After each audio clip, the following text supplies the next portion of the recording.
Hello friends, स्वागत है आपका ऑनलाइन स्टडी आरएस में। आज हम कफन कहानी के बारे में जानेंगे। कफन कहानी के लेखक हैं मुंशी प्रेमचंद जी। कफन कहानी का प्रकाशन वर्ष है 1936 ईस्वी। इस कहानी में उस समय के गांव की आर्थिक स्थिति पर प्रकाश डाला है कि किस प्रकार गरीब व्यक्ति को कफन का प्रबंध करने में कितनी कठिनाइयों का सामना करना पड़ता है। वहीं दूसरी ओर हमें यह भी बताती है कि नशे में धुत व्यक्ति के जो विचार हैं वो अक्षण प्रत्यक्षण चेंज होते रहते हैं। कभी वह अपने दुख में इतना डूब जाता है कि उसके आसपास क्या घटित हो रहा है उसे कुछ पता नहीं चलता, और अगले ही पल वह अपनी मस्ती में इतना झूमता है कि उसे किसी के दुख से कोई मतलब नहीं रहता। वह अपनी ही मस्ती में झूमता रहता है। इस कहानी में मुख्य रूप से तीन ही प्रमुख पात्र हैं, घीसू, माधव और बुधिया। घीसू इस कहानी का मुख्य पात्र है, माधव घीसू का पुत्र है, बुधिया माधव की पत्नी है। तो चलिए कहानी शुरू करते हैं। झोपड़े के द्वार पर बाप और बेटा दोनों बुझे हुए अलाव के सामने चुपचाप बैठे हुए थे, और अंदर बेटे की जवान बीबी बुधिया प्रसव वेदना से पछाड़ खा रही थी। रह रहकर उसके मुंह से ऐसी दिल दहलाने वाली आवाजें निकल रही थी कि दोनों कलेजा थाम लेते थे। जाड़े की रात थी, प्रकृति सन्नाटे में डूबी हुई, सारा गांव अंधकार में लय हो गया था। घीसू ने कहा, मालूम होता है बचेगी नहीं, सारा दिन दौड़ते हो गया, जा देख तो आ। माधव चिढ़कर बोला, मरना ही है तो जल्दी मर क्यों नहीं जाती, देख कर क्या करूं। तू बड़ा बेदर्द है बे, साल भर जिसके साथ सुख चैन से रहा उसी के साथ इतनी बेवफाई। तो मुझसे तो उसका तड़पना और हाथ पांव पटकना नहीं देखा जाता, मुझे वहां जाते डर लगता है। घीसू, डर किस बात का है, मैं तो यहाँ ही हूँ। माधव, तू खुद क्यों नहीं जाकर देख आते। घीसू, मेरी औरत जब मरी थी तो मैं 3 दिन तक उसके पास से हिला तक नहीं, और फिर मुझसे लज्जाएगी नहीं। जिसका कभी मुख नहीं देखा आज उसका उधड़ा बदन देखूंगा, उसे तन की सुध भी तो न होगी। मुझे देख लेगी तो खुलकर हाथ पांव भी न पटक सकेगी। माधव, मैं सोचता हूँ कोई बाल बच्चा हुआ तो क्या होगा, सौंठ गुड़ तेल कुछ भी तो नहीं है घर में। दोनों अलाव के सामने अपनी धोती ओढ़कर सो गए। घर के अंदर बुधिया अभी तक कर रही थी। सवेरे माधव ने कोठरी में जाकर देखा तो उसकी स्त्री ठंडी हो गई थी। उसके मुंह पर मक्खियां भिनक रही थी, पथराई हुई आंखें ऊपर टंगी हुई थी, सारी देह धूल से लथपथ हो रही थी। उसके पेट में बच्चा मर गया था। माधव भागा हुआ घीसू के पास आया, फिर दोनों जोर जोर से हाय हाय करने लगे और छाती पीटने लगे।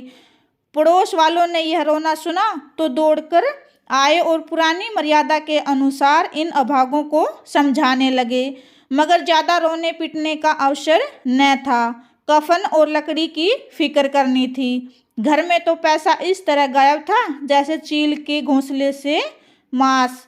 बाप बेटे रोते हुए गांव के जमींदार के पास गए।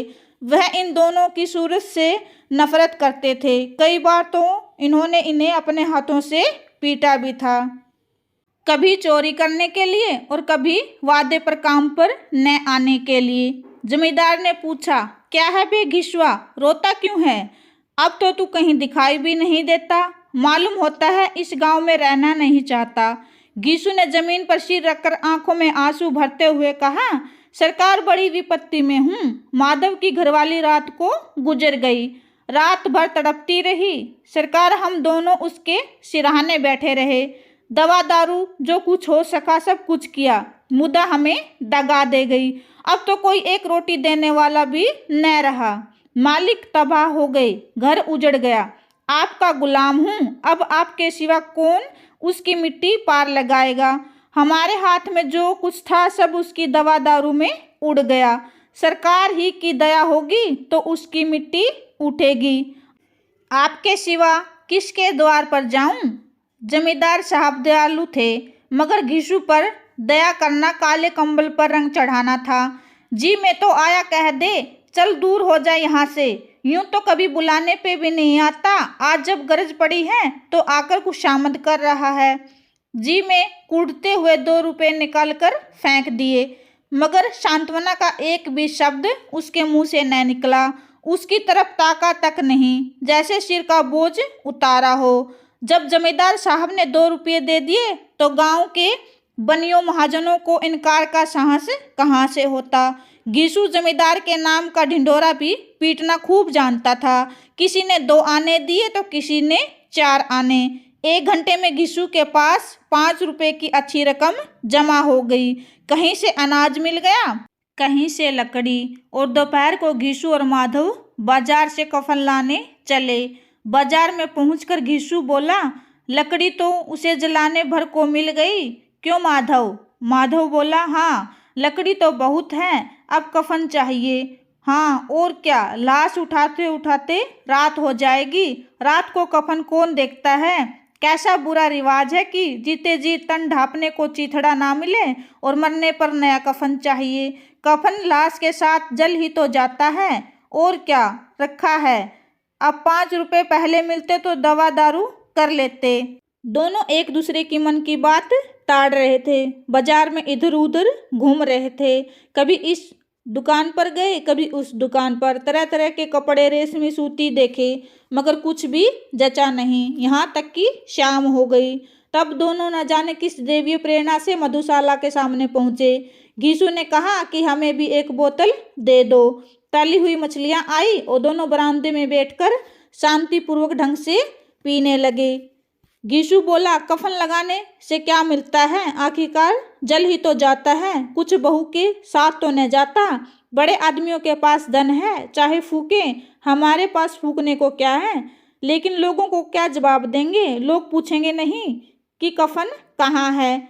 घीसू हंसा, अबे कह देंगे कि रुपए कमर से खिसक गए, बहुत ढूंढा मिले नहीं। लोगों को विश्वास तो न आएगा, लेकिन वह रुपए दे देंगे। आधी बोतल से ज्यादा उड़ गई। घीसू ने 2 शेर पूरियां मंगवाई, चटनी, अचार, कलेंजिया। शराब खाने के सामने ही दुकान थी। माधव लपक कर 2 पतलों में सारे सामान को ले आया। दोनों इस वक्त शान से बैठे पूरियां खा रहे थे, जैसे जंगल में कोई शेर अपना शिकार उड़ा रहा हो। न जवाबदेही का खौफ था, न बदनामी की फिक्र। इन सब भावनाओं को उन्होंने बहुत पहले ही जीत लिया था। घीसू दार्शनिक भाव से बोला, हमारी आत्मा प्रसन्न हो रही है तो क्या उसे पुत्र न होगा? माधव ने श्रद्धा से सिर झुकाकर तस्दीक की, जरूर होगा। भगवान तुम अंतर्यामी हो, उसे वैकुंठ ले जाना। हम दोनों हृदय से आशीर्वाद दे रहे हैं। आज जो भोजन मिला वह कभी उम्र भर न मिला था। एक क्षण के बाद माधव के मन में एक शंका जागी। बोला, क्यों दादा, हम लोग भी तो एक न एक दिन वहां जाएंगे ही। घीसू ने उस भोले भाले सवाल का कुछ उत्तर न दिया। वह परलोक की बातें सोचकर इस आनंद में बाधा न डालना चाहता था। जो वहां हम लोगों से पूछे कि तुमने हमें कफन क्यों नहीं दिया तो क्या कहेंगे? कहेंगे तुम्हारा सिर। पूछेगी तो जरूर, तुम कैसे जानते हो कि उसे कफन न मिलेगा? तू मुझे ऐसा गधा समझता है? 60 साल क्या दुनिया में घास खोदता रहा, उसको कफन मिलेगा, बहुत अच्छा मिलेगा। माधव को विश्वास न आया। बोला, कौन देगा? रुपए तो तुमने चट कर दिए, वह तो मुझसे पूछेगी। उसकी मांग में सिंदूर तो मैंने डाला था। घीसू गर्म होकर बोला, मैं कहता हूँ उसे कफन मिलेगा, तुम मानता क्यों नहीं? कौन देगा, बताते क्यों नहीं? वही लोग देंगे जिन्होंने अब की दिया है। हाँ, अब की रुपए हमारे हाथ न आएंगे।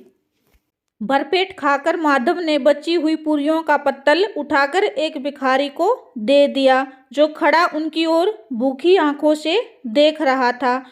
वह देने में जो उन्हें गौरव, आनंद और उल्लास का अनुभव हुआ था, वह जीवन में उन्हें पहली बार हुआ था।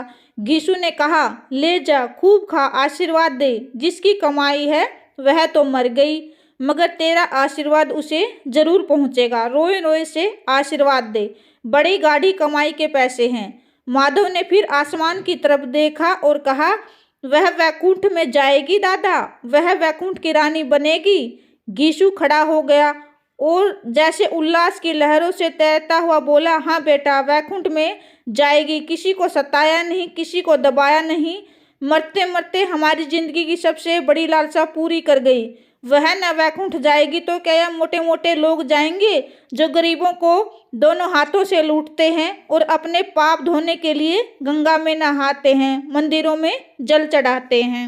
गीसू ने समझाया, क्यों रोता है बेटा? खुश हो कि वह मायाजाल से मुक्त हो गई, जंजाल से छूट गई। बड़ी भाग्यवान थी जो इतनी जल्दी माया मोह के बंधन तोड़ दिए। दोनों खड़े होकर गाने लगे, ठगनी क्यों नैना झमकाए ठगनी। और आखिर में नशे में मस्त होकर दोनों वहीं गिर पड़े। यहीं पर कहानी समाप्त हो जाती है।